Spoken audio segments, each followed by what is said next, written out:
오늘 말씀 우리 함께 보도록 하겠습니다. 오늘 말씀은 고린도후서 9장 1절부터 9절에 있는 말씀입니다. 저와 함께 교독하시겠습니다. 성도를 섬기는 이 일에 대해서는 내가 여러분에게 더 이상 쓸 필요가 없습니다. 그 이유는 여러분의 열심을 내가 알고 있기 때문입니다. 내가 마케도니아 사람들에게 여러분에 대해 자랑하기를 아가야에서는 이미 1년 전부터 준비가 돼 있다라고 했습니다. 그래서 여러분의 열심이 많은 사람들을 분발하게 했습니다. 그러나 그 일에 대해 우리가 여러분을 자랑한 것이 헛되지 않고 여러분이 내가 말한 것 같이 준비하게 하기 위해 내가 형제들을 보냈습니다. 만일 마케도니아 사람들이 나와 함께 가서 여러분이 준비되지 않은 것을 보게 된다면 여러분은 말할 것도 없고 우리가 이런 확신을 가진 것으로 인해 수치를 당하지 않을까 염려됩니다. 그러므로 나는 그 형제들을 권면해 여러분에게 먼저 가서 여러분이 전에 약속한 헌금을 미리 준비하도록 하는 것이 필요하다고 생각했습니다. 이렇게 해야 이 준비한 것이 인색함으로 한 것이 아니라 자발적으로 한 것이 될 것입니다. 이것이 바로 적게 심는 사람은 적게 거두고 많이 심는 사람은 많이 거둔다는 말입니다. 각자 마음에 정한 대로 하되 아까워하거나 억지로 하지 마십시오. 하나님께서는 기쁨으로 내는 사람을 사랑하십니다. 하나님은 여러분에게 모든 은혜를 넘치게 하실 수 있는 분이십니다. 이는 여러분으로 하여금 모든 일에 항상 넉넉해서 모든 선한 일을 넘치도록 하게 하시려는 것입니다. 9절 말씀 함께 읽도록 하겠습니다. 기록되기를 그가 흩어 가난한 사람에게 주셨으니 그의 의가 영원토록 있도다 라고 한 것과 같습니다. 아멘. 오늘도 주님의 말씀을 깨닫는 은혜가 여러분 가운데 임하기를 소망합니다. 오늘 말씀에서 바울은 고린도 교회에게 고린도 교회에서 멈춰진 그 구제 사역을 다시 시작할 것을 권면하면서 구제가 왜 하나님의 은혜인지를 이야기를 하고 있습니다. 우리 2절 말씀 함께 읽도록 하겠습니다. 그 이유는 여러분의 열심을 내가 알고 있기 때문입니다. 내가 마케도니아 사람들에게 여러분에 대해 자랑하기를 아가야에서는 이미 1년 전부터 준비가 돼 있다라고 했습니다. 그래서 여러분의 열심이 많은 사람을 분발하게 했습니다. 아멘. 1년 전 고린도 교회 성도들은 하나님의 은혜에 감사하면서 그리스도 안에서 한 형제인 예루살렘 교회를 돕기 위해서 헌신을 하였습니다. 그리고 그러한 고린도 교회를 그것을 보고 그리고 그들의 하는 사역들을 듣는 사람들을 분발하게 만들 만큼 그들에게는 아주 열심이 있었죠. 그런데 1년이 지난 지금 그들은 그때 한 헌신들을 잊고 살아갔습니다. 바울에게 큰 감동을 주고 다른 사람들을 분발하게 만든 그들의 열정이 그 넘치는 열정이 그 신앙이었지만 목표했던 것에 열매 맺지 못했습니다. 1년도 되지 않아서 그 열정이 식어버렸어요. 그들이 자발적으로 헌신한 그 구제헌금을 이루지 못한 것은 그들의 신앙이 매우 감성적인 그리고 그로 인해서 기복이 아주 심한 신앙이었을 것이라고 생각이 됩니다. 마태복음 13장에 나오는 그 씨 뿌리는 비유 가운데 돌밭에 뿌려진 씨와 같은 신앙이 그들의 신앙인 거죠. 말씀을 듣고 들었을 당시에는 큰 감동과 기쁨이 있어서 확 일어났다가 자신들의 상황과 그리고 그 상황 가운데 환난과 핍박이 찾아오자 바로 넘어져 버리는 신앙. 그 돌밭과 같은 신앙을 가진 성도들이 가지고 있는 치명적인 결점이 바로 이것이죠. 고린도 교인들은 지난 8장 7절의 말씀처럼 믿음이 있었고 말씀과 지식이 넘치는 은사가 많은 그리고 주님의 은혜가 있는 교회였습니다.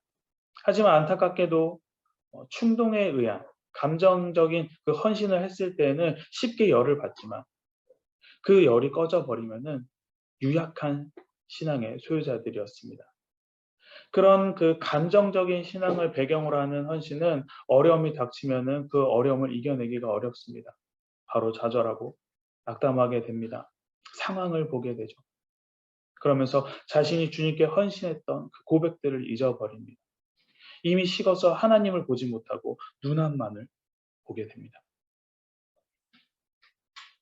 우리가 지향해야 하는 신앙의 모습은 감정으로 불을 받는, 열을 받는 그래서 헌신하는 신앙의 그 초보적인 모습이 아닙니다. 어떤 어려움이 와도 좌절하지 않고 꿋꿋하게 약속을 이뤄나가는, 그래서 열매 맺는 신앙의 소유자가 되어야 합니다. 그러기 위해서는 말씀을 통해서 하나님을 더욱더 깊이 알아가는 것이 필요합니다. 기도하는 가운데 주님을 더욱더 경험하고 깨닫게 하심을 그 삶 속에서 실천함으로써 하나님의 인도하심을 경험하는 삶을 계속해서 경험하셔야 됩니다. 그럴 때 하나님을 더욱더 알아가고 하나님에 대한 신뢰가 쌓이게 되고 하나님의 향한 그 시선이 점점점 고정되어서 떨어지지 않게 되는 것이죠. 우리 3절과 4절 말씀 함께 읽도록 하겠습니다. 그러나 이 일에 대해 우리가 여러분을 자랑한 것이 헛되지 않고 여러분이 내가 말한 것 같이 준비하기 위해 내가 이 형제들을 보냈습니다. 만일 마케도니아 사람들이 나와 함께 가서 여러분이 준비되지 않은 것을 보게 된다면 여러분은 말할 것도 없고 우리가 이런 확신을 가진 것으로 인해 수치를 당하지 않을까 염려가 됩니다. 바울은 힘든 상황 속에서 고린도에 복음의 씨앗을 뿌렸습니다. 그 결과 열악한 상황이지만 고린도 교회라는 열매를 맺게 되었고 영적인 자녀들이 성장하게 되었습니다.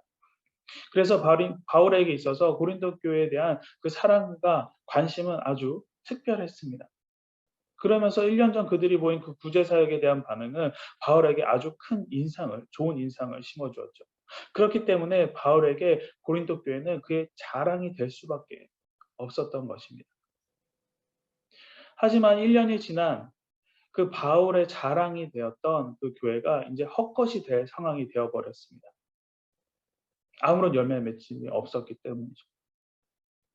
이로 인해서 바울은 자신에 대한 신뢰가 무너지고 자신의 입장이 난처해질까 봐 지금 걱정하는 것이 아닙니다. 바울은 신앙 안에서 롤 모델이 되고 모든 이들의 자랑이 되었던 고린도 교회 성도들의 그 신앙적인 태도가 너무나도 가슴 아프고 그들의 모습이 염려스럽습니다. 알곡이 되어야 할 자들인데 가라지가 되어가는 것들이 너무나도 걱정스러운 거죠. 이 땅에서 신앙생활을 하고 있는 우리들의 모습은 어떨까요? 바울이 고린도 교회를 보는 것처럼 하나님 보시기에 우리들의 모습이 그렇지는 않을까? 우리들의 모습을 보면서 안타까워하고 염려하고 계시지는 않을까? 이전의 모습, 이전에 느꼈던 감정, 그 성취에 빠져서 모든 것을 내가 다 아는 것처럼 하나님을 이미 내가 다 경험한 것처럼 착각에 빠져 있지는 않은지, 그 자리에 머물러서 아무런 열매 없이 그냥 도취되어 있지는 않은지, 열매 맺음은 없고 그냥 입만 무성한 채로 그러한 삶을 우리가 사는 채로 멈춰져 있지는 않은지. 우리는 다른 사람들로부터 인정받았을 때에 다른 이들보다 내가 더 하나님의 뜻을 발견해서 그 기쁨을 가졌을 때에 더 정신을 차리고 더 하나님께 집중하셔야 합니다. 말씀 가운데 더 들어가셔야 됩니다.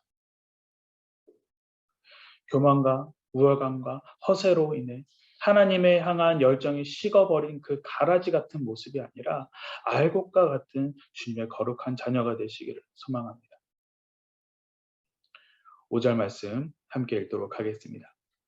그러므로 나는 그 형제들을 권면해 여러분에게 먼저 가서 여러분이 전에 약속한 헌금을 미리 준비하도록 하는 것이 필요하다고 생각했습니다. 그렇게 해야 이 준비된 것이 인색함으로 한 것이 아니라 자발적으로 한 것이 될 것입니다. 바울이 고린도 교회에 파송한 세 형제, 이들은 구제헌금을 수금하러 간 자들이 아닙니다. 물론 그 구제헌금을 가지고 예루살렘에 전달하기 위해서 간 자들이지만 바울이 그들을 고린도 교회에 보낸 참된 의미는 고린도 교회 성도들이 구제 사역을 할 수 있도록 다시금 그 마음의 준비를 시키기 위해서 고린도 교회에 파송을 하였습니다. 하나님의 은혜를 다시 생각하고 자신을 헌신하게 하고 하나님께 그 감사하는 마음을 다시금 갖게 하기 위해서 보내진 자들입니다. 그런 마음을 다시금 품음으로써 하나님이 맡기신 그 사역을 마무리 짓기 위해서 보냈습니다. 헌금은 주님께 우리들의 마음을 표현하는 그 대표적인 방법 중에 하나입니다. 하나님을 향한 우리들의 마음을 드리는 것. 그렇기 때문에 금액의 그 액수가 아니라 하나님을 사랑하로 드리는 헌금, 은혜 주심에 감사해서 드리는 헌금, 주님께 헌신하겠다는 표현으로 헌금을 합니다. 이처럼 우리는 헌금을 할 때 그 마음이 어떠한 마음으로 하나님께 드리느냐가 중요한 것이죠. 바울은 이러한 마음가짐을 다시 붙잡기 위해서 디도와 두 형제를 그들에게 보냈습니다. 우리도 그렇죠. 주일 헌금을 하고 11절을 하고 감사 헌금을 하고 성교 헌금을 하죠. 여러분들은 그때 어떠한 마음으로 그 헌금을 준비하면서 드리나요? 왠지 안 드리면은 찝찝해서 드리시나요? 일이 잘 안 될까 봐 걱정하면서 드리시나요? 아니면 하라고 하니까 또는 사람들의 시선이 있으니까 하시는 건가요? 주님께 드릴 때에 나의 마음이 어떠한 마음인지 다시금 돌아보는 시간을 가지시길 바랍니다. 우리 6절과 7절 말씀 함께 읽도록 하겠습니다. 이것이 바로 적게 심은 사람은 적게 거두고 많이 심은 사람은 많이 거둔다는 말이에요. 각자 마음에 정한 대로 하되 아까워하거나 억지로 하지 마십시오. 하나님께는 기쁨으로 내는 사람을 사랑하십니다. 파종을 하는 농부의 심정은 그곳 가운데 풍성한 열매 맺기를 원하면서 파종을 합니다. 당장은 아니지만 앞으로 큰 열매 맺기를 농부들은 기대를 합니다. 그렇기 때문에 아주 큰 기대감을 갖고 씨앗을 뿌리는 것이죠. 기쁨으로 씨를 뿌립니다. 바울은 이 농부와 같은 마음으로 우리가 구제 사역을 해야 한다고 합니다. 말라 비틀어진 것에 대한 두려움이 아니라 그것으로 인해서 열매 맺게 하시는 하나님을 바라보면서 하는 것이죠. 우리의 물질이든 영적인 부분이든 소유한 것을 다른 사람들에게 전하는 것은 우리에게 있어서는 희생을 하는 것입니다. 전함으로 나의 소유가 줄기 때문이죠. 그래서 많은 이들은 그 구제함에 있어서 그 희생에 대해서 주저하게 됩니다. 내 것을 잃을까. 그래서 마음 먹었다가 다시 생각하고 하지 않게 되기도 하죠. 하지만 6절의 말씀처럼 적게 심은 사람은 적게 거두고 많이 심은 사람은 많이 거둔다. 이와 같은 자연의 법, 이것은 자연의 법칙이기도 하면서 어떻습니까? 하나님의 말씀이기도 합니다. 하나님의 뜻이기 때문에 하나님께서는 우리에게 하나님께서 우리에게 심을 씨를 주셨다고 하면은 우리는 어떻습니까? 그 씨를 모아두는 것이 아니라 그 씨를 반드시 심어야만 합니다. 씨를 심지 않으면 열매 맺음이 없기 때문입니다. 그리고 씨를 심지 않으면 그 씨를 우리에게 허락하신 하나님의 기쁨이 되지 못하기 때문입니다. 여러분도 잘 알고 계시는 달란트 비유가 있습니다. 달란트 비유 가는데 한 달란트 받은 종, 그 종을 생각해 보시기 바랍니다. 그 종은 그 한 달란트를 받고 어떠했습니까? 그 한 달란트를 잃을까 봐 땅속에 묻어둡니다. 주인은 종에게 한 달란트를 주면서 이 달란트로 이익을 남기는 것이 하나님 그 주인의 뜻이었지만 그 종은 주인의 그 참된 뜻을 파악하지 못하였죠. 그 결과 어떻습니까? 그 종은 주인으로부터 쫓겨나게 됩니다.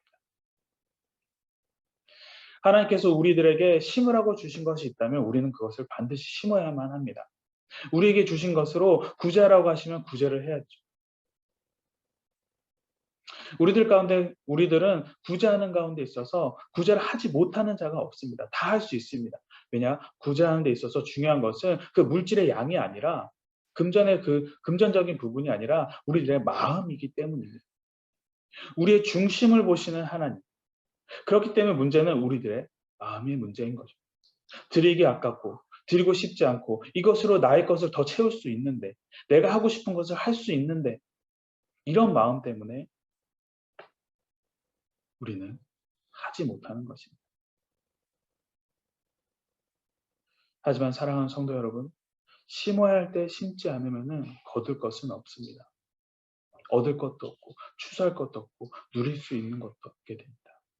이것을 기억하셔서 하나님이 심게 하실 때에 그 때를 알게 하시고 하나님께서 기회를 주신다면 하나님의 주신 그 은혜에 감사하며 기쁨으로 심는 우리 모두가 되기를 소망합니다.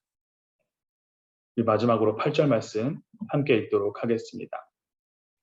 하나님은 여러분에게 모든 은혜를 넘치게 하실 수 있는 분입니다. 이는 여러분으로 하여금 모든 일에 항상 넉넉해서 모든 선한 일을 넘치도록 하게 하시려는 것입니다.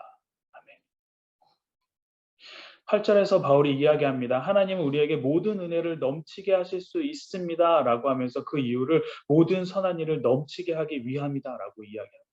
즉 우리가 구제를 행하는 것, 봉사를 하는 것, 선한 일을 하는 것, 그 하나님의 일을 하는 것을 모두가 하나님께서 가능하게 하신다라는 거예요.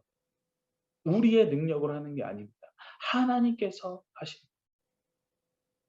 그렇기 때문에 하나님께서 은혜를 베푸시지 않으면은, 하나님께서 능력을 주시지 않으면은, 하나님께서 그 기회의 문을 여시고 채워주시지 않으면은 우리는 그 어떠한 선행도 구제도 봉사도 할 수가 없습니다.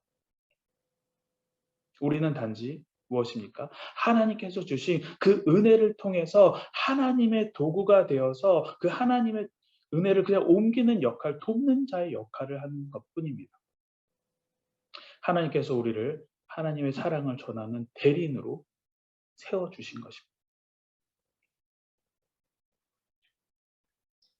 우리가 구제를 하는 것도 선한 일을 하는 것도 이 모든 것이 다 하나님의 은혜입니다. 그렇기 때문에 여러분 그 결과가 보기에 미흡하다고 해도 크지 않다고 해도 큰 보상이 없다고 해도 여러분 실망하지 마시기 바랍니다. 실패했다고 생각하지 마세요.